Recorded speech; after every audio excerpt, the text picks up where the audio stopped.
This is a Milestone video 2 weeks before my performance. So just sort of reviewing the practice I've done as of late. I think there's definitely it's been successful, but I've got to fit this in probably a bit more than I normally would coming up to the performance. So just in particular the Spain embellishments, because that's something I've only really started to sort of exercise. But anywho, so for Spain, my sort of interpretation for it will be mainly improv and just sort of going about all the different, not all, but a lot of different, I suppose sounds or timbres for, I can't describe the word, but just the different types of noises I can make in the sense of the difference between the bell of the ride and hitting the like shell of it, that kind of thing, and then incorporating that with lots of different other things, like maybe a cross stick. Yeah, anywho, so yeah, so I've been sort of practicing on my improv, well, not my improv, but my, what do you call it? Improv. Yeah, go for that. For then the like left hand part for Spain, and then let alone the left hand, like the tom groove. I've got my phone set up on a cowbell on my floor tom because I don't have anywhere else better to put my phone really. So I'm not gonna use the floor tom for this, but yeah. So I'll just sort of go with I won't play the whole of Spain. I'm not gonna play it with a track or a backing or a metronome. I'm just gonna sort of freestyle it from the memory, and like just go through the sort of process of it, or like the direction of the song. So I'll count it in.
Sort of flaunted a bit there, but I'll sort of go from that bar. Okay, never mind. But yeah, so I'm just gonna sort of do that sort of thing with the left hand, improvising.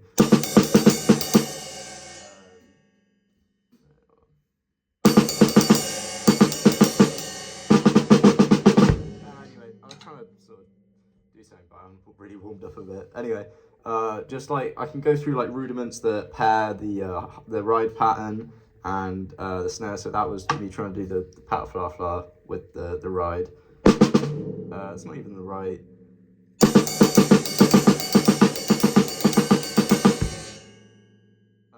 That's better. Anyway, something like that. And then for the bridge, I'm gonna try do the same sort of thing for about two. I don't know what to call them. Um, but it's like two repeats worth of the bridge, not like the entirety of it, but two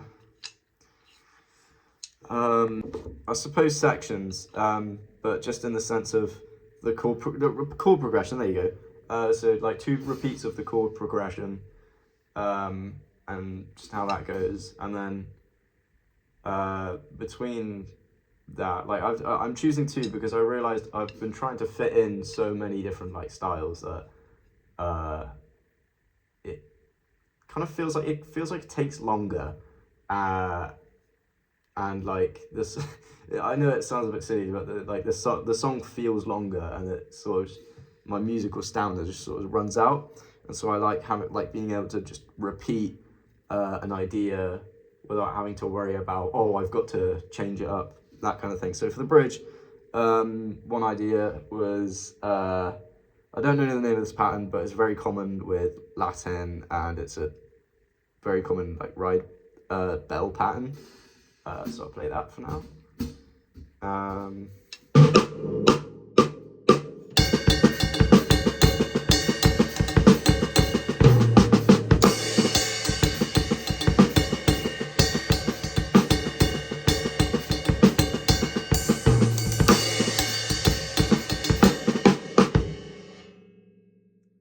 So it's this sort of Afro-Cuban triplet feel,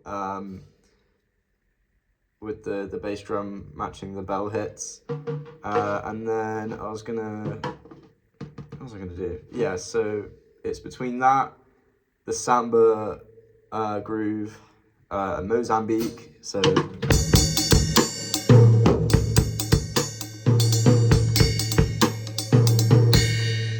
sort of thing, and then yeah, it'd be going back to either the cross stick ride groove or the open snare, and then it'll be a tom groove. I'm just gonna maneuver my camera so I can record and not hit my phone at the same time. I'm gonna slow it down a lot though, just for the demonstration, so I don't like hit my phone off of the tom. So yeah.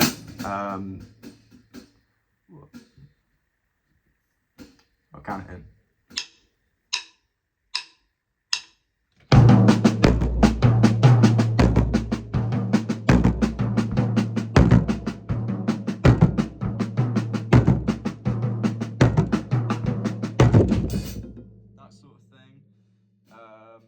And then it could be some like improvising with rudiments.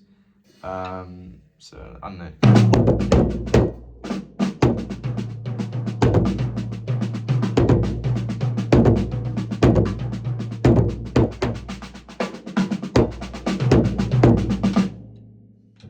So just a bit like a solo sort of thing going on there. What was the last idea I had? I think there was one more, but I might have just ditched it because, or maybe I just haven't practiced it. Oh yeah, that was it. Soccer. So what was it? It's like, well, there's two sort of variations that I have for it. So the first one is.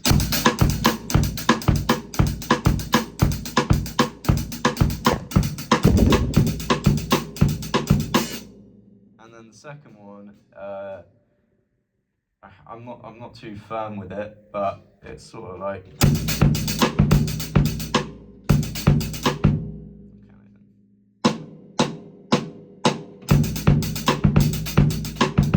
Yeah, I'll slow it down because I need to practice this a bit more.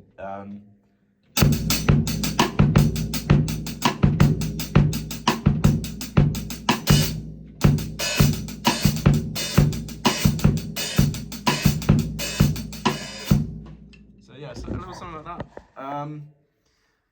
So yeah, it's just for a sort of like technical flair purpose, and like just showing my like variation and understanding of the different types of Latin grooves that I can do, because they all seem to sort of feel or fit within the song.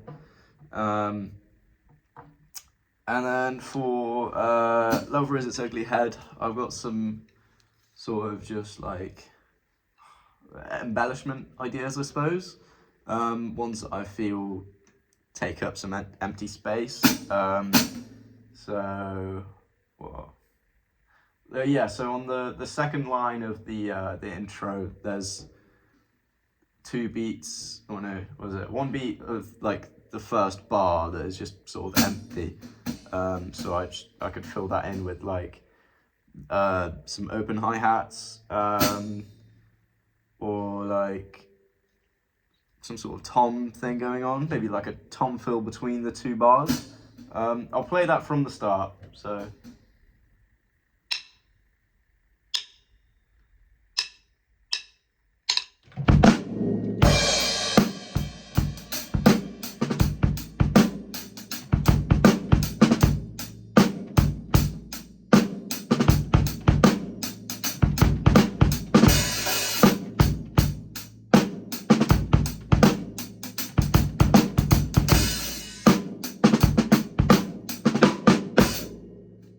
So yeah, something like that. Especially with the 16th note hi-hat things going on. It's like similar to that of like a reggae like. Anyway, I do that sort of thing for the end of the song, just as it like sort of comes down to a close as well, because I feel it fits nicely after all the like sort of musical energy's been released after that final chorus. Like it's not just the drums that sort of die down, but everything else sort of lowers in dynamic. So I think it suits pretty well to go sort of something that has less impact in the sense of combo, like comparing that to this. Let alone I can just change the dynamic of it as well.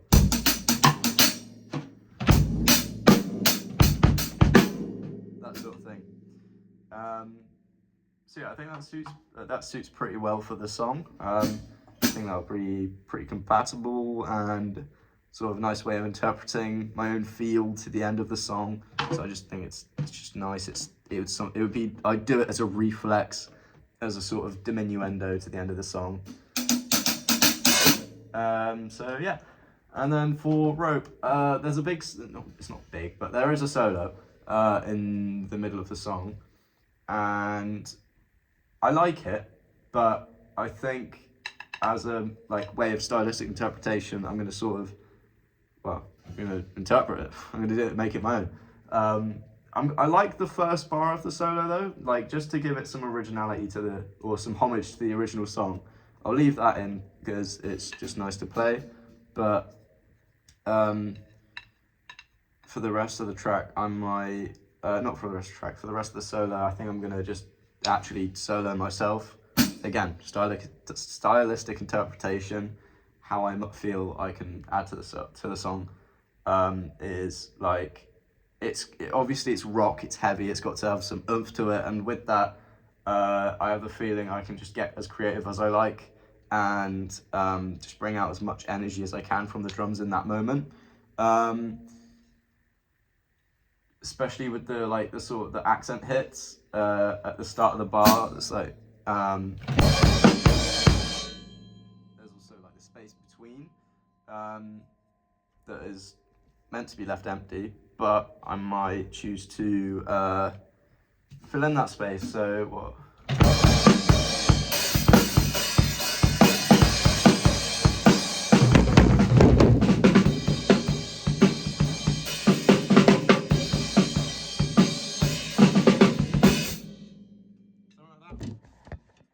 That was all improvised.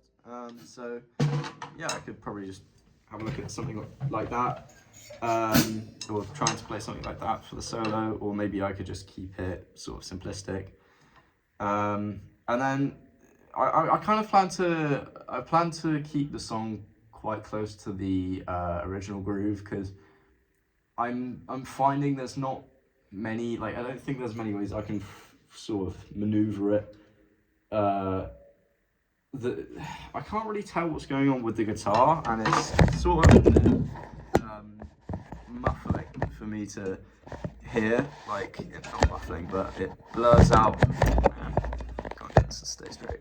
It blurs out the points at which I feel I could accent then those guitar hits, or the guitar strokes, with like a crash or a bass hit.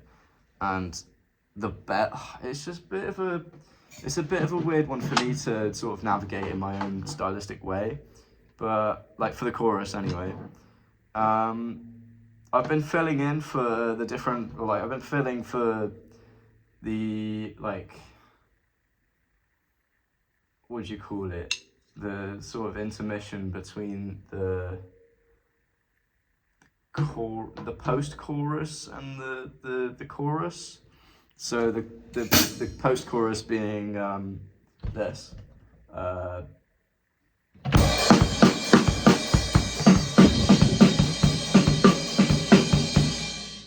then the chorus being this.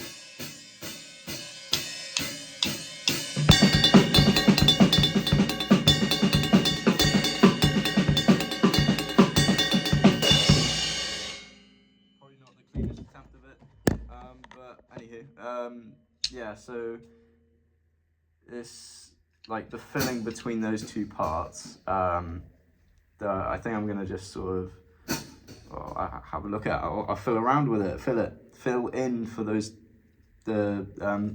space between, because the original track Dave Grohl doesn't. I don't think it's not Dave Grohl. I can't remember who the drummer is, but he doesn't fill in, and so I think that might be a nice way to interpret it myself, because it also gives like build up and energy towards then the post-chorus, and it sort of complements then the chorus itself. So yeah, those are my interpretations. Well, actually, not yet. I've been also splashing the hi-hat on the beats for the chorus, just because, as much as like the bells going on, there's not much like rocky sort of trashiness to the chorus, and so I feel the splashing the hi-hat allows that to sort of sing.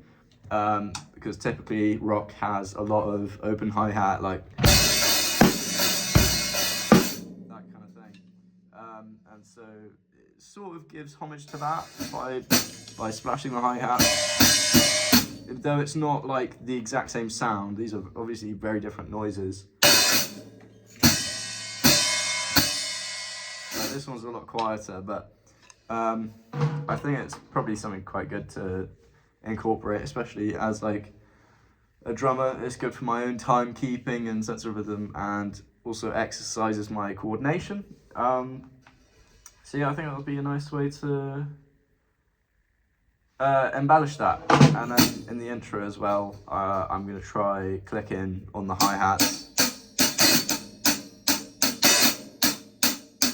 before the main guitar hits, of like, so yeah.